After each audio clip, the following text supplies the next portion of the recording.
which actually I'll show on our blank canvas over here. So we'll select this tool, and as you can see, you've got the settings up there as well. And now this is where the color swatches come in handy.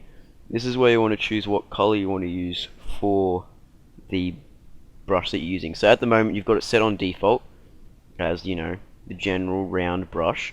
Now to get that little menu, you can just right click anywhere on the page and it will come up with all your different brushes you can choose and all that. You just choose it, you can change your size, your hardness, all that. So now as you can see, I draw on that as a blue because we've got blue selected. So let's just click on that and it'll come up with your foreground color where you can choose your different foreground colors. So let's do like a light blue, so we'll choose that. Got a bit of lag there, sorry. So now as you can see, you got the light blue color. Now as you can see, there's a white layer underneath that. That's our background color. So by pressing X, you can bring that background color forward, and you can change the background color as well. By default, they're both set to black and white. They're very easy to change. It's really handy to have a background and foreground color because you can easily interchange between the two. Now as you can see, we're using a gray. Now let's press X again and it goes back to the blue, as you can see. So that's the basic example of how you can use your brush tool. If you want to get more advanced, we might do a video in that a bit later, but not at the moment. So let's go back to our image over here. So underneath that, we've got our clone stamp tool. I won't get into that now because that's a bit more advanced.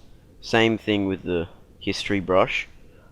Underneath those two, we've got the eraser tool. This is kind of like the brush tool, as you would think, but it erases things. I'll just head over to our blank canvas area which we've drawn on. So now just right click anywhere on the canvas and choose, as you can see, you've got different brushes, just like the brush tool, but instead it erases. So let's choose the same brush and we'll bring the size down a little bit. Now it's pretty easy to use. You just go over the things you've drawn and rub it right out. Pretty simple. So we'll leave that at that. Now underneath that, you've got the bucket tool, which is handy for selecting large areas and if you want to. So we'll go back to here and we'll select a red. Okay. So with this red bucket tool, we can just select any area of the image and then it will fill that up with that color. So we'll select here and it filled that area with red, as you would know from paint. It's a very simple, easy thing to use. A good way of using it would be using the lasso tool and selecting an area that you want to fill in, like that, and then you just grab the paint bucket tool and then you just fill that area in. But you need to have a new layer over the top of the actual background image to do that, or else it will go all funny, as you just saw. It will just fill in or reselect it. It will just fill in that little area. We don't want that, so we want it as a new layer. So just to remind you guys, to make a new layer, you click that little button down there. It's got like a little sticky note type thing. You click that and it will create a new layer. So then on that new layer, we'll fill in that selected area and it'll fill it all up. So we'll Control Z all that, Control D. Now underneath that, you've got your tools which you can use to blur, sharpen or smudge. So we'll use this blur tool and we'll right click on our canvas and we'll bring the sizing up. And we might make it a feathered brush type area. Now as you can see, I'll show, you can just blur that beak. As you can see, it's blurring it, and we can blur this one as well. You have to rub it in quite a bit, so it kind of like mixes the colors together. So that's a pretty simple tool to use, and if you right click on this again, we can go to the sharpen tool. We'll resize that up, and that does the complete opposite. So we go back over it and it takes out the blurriness and it sharpens the image. We'll go to the other tool, which is the smudge tool. Bring the sizing up again, and this is where you can just smudge out the parrot if you wanted to. Doesn't look too good anymore, so we'll undo that. And then, so that's that for those tools. So underneath that, you've got your dodge, burn and sponge tool, which is kind of the same thing as these ones, just to more selection, so we'll grab out the sponge tool, and that's kind of, it gives it like a darkish tinge to the image, so it's kind of like a brush but a bit different. So we'll leave them there for now, and we'll come down to the pen tool. This pen tool is kind of like the marquee tool again, kind of like the lasso tool in a way actually, except you can make more definite selections. So we'll just use pen tool for now. Those are a bit more advanced, we'll leave that out.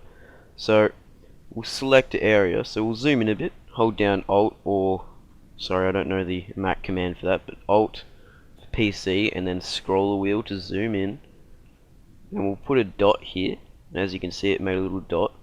Then we'll move up here and we'll put another dot, and it's made a line connecting the two dots. So we'll do the same over here, and it keeps going. We'll bring it all the way around to the starting point, and then it makes a shape for us. Now this is handy, as you can, like I said, it's kind of like the lasso tool but a bit different. So you can right click, and then you could make selection. We'll press OK. As you can see, it made a selection for us, which is really handy. So in that we can do multiple things, like fill it up with a paint bucket or whatever you want to do. So we'll unselect that for now. Oops, daisies. There we go. Now underneath that tool we've got the text tool, which a lot of people use, as you'd imagine. So we'll go back over to the canvas, and so you just select anywhere on here while you've got the text tool selected, and you just click there and it'll come up with your little line thing, and we'll just type in evaluate. So we've got the word there. It's in grey because that's what. So as I said before, we've got the menu up here that you have for each tool. So up here you can see there's another color swatch it. So we'll select that, and this is where we can change the color of the text. At the moment I don't have the text highlighted, so it won't change. So jump out of that and highlight it. Let's make it a nice black. As you can see, it changed it to black. Very simple to use. A good way of resizing would be to press Control T or Command T for Mac. Hold it down. No, actually, sorry. Just hold down Control for text, and then you can just drag the corners to resize it to whatever you want and move it around and all that type of stuff. Very simple. A good way of editing your text would to come over to the layers and see where you've got the text comes up with the word that you've used. So you just double click on that layer, then you'll come up with layer styling. Now in this you can change a whole lot of settings. So as you can see down here, you've got all your different settings you can choose. You've got drop shadow, inner shadow, blah blah blah, outer glow, all that stuff. So we'll click on to drop shadow, and as you can see, it added a drop shadow behind the text. And over here you can change all the settings of the drop shadow, which we won't go into now. It's a bit advanced. Same with outer glow, all that type of stuff. You can change the color of the outer glow to like blue, and then we'll bring up the size, spread, or whatever you, I don't know what I'm doing. so that's that, and you can also add a stroke, which I find really handy. You can change that to a white, and now it looks really nice. So we'll cancel that, and we'll move back over to here. We'll zoom out as well. Underneath that, you've got another tool, which is a path selection tool. We'll leave that one out for today. And under that you've got the line tool, but it should be set as rectangle tool by default. Sorry about that. So you'll see the rectangle tool. This is good for making shapes. So we'll make a new layer. Actually no, you don't need a new layer because it makes a layer for you. So you just select out the shape, which is a rectangle at the moment, so we'll drag it out like that. As you can see, it made the shape, but it's in the color of the swatchet. But you can change that up here. Like I said, you've got the options, and you can change your different shape. Same thing with right clicking. So let's change it to a white. As you can see, it made it to a white. So we'll Control Alt Z that. Get rid of that. Now below that you've got the hand tool and the zoom tool. The zoom tool kind of explains itself. It zooms in for you and all that. You've got you can zoom out up here as well. The hand tool also kind of explains itself. It's for dragging the image around and all that basic stuff. What else can I show you guys? So that's probably the main basics of Photoshop. You can get a lot more advanced than this. You can make some really good stuff, especially with GFX, but I won't get into that now. So let's save this image. So we'll go save as, files, save as. Same thing as any other program. We'll save it to the desktop and we'll call it Parrots Wallpaper. So click on this little format thing. If you want to leave it like that, it'll save as a PSD, which is like a Word document. It's something you can edit later on. So if you save it as that, it'll make it where you can edit your picture later on in Photoshop. So it's good for saving as backups if you wanted to change something later on in the image. But today we'll just save it as a JPEG, because JPEG is one of the main image saving files. Although you could do it as a PNG.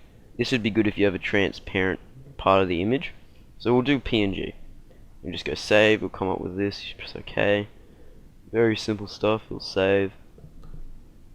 Now you can just minimize Photoshop, and as you can see over here, you've got what we just did. You can open that up. It'll come up in Fireworks, because I got that installed, which opens up PNG files. So yeah, there's the image that you just had. So we'll close that, reopen this, and that's basically it, guys. So thanks for watching, and subscribe and like if you really want to. I don't mind. And yeah, so I'll catch you guys later.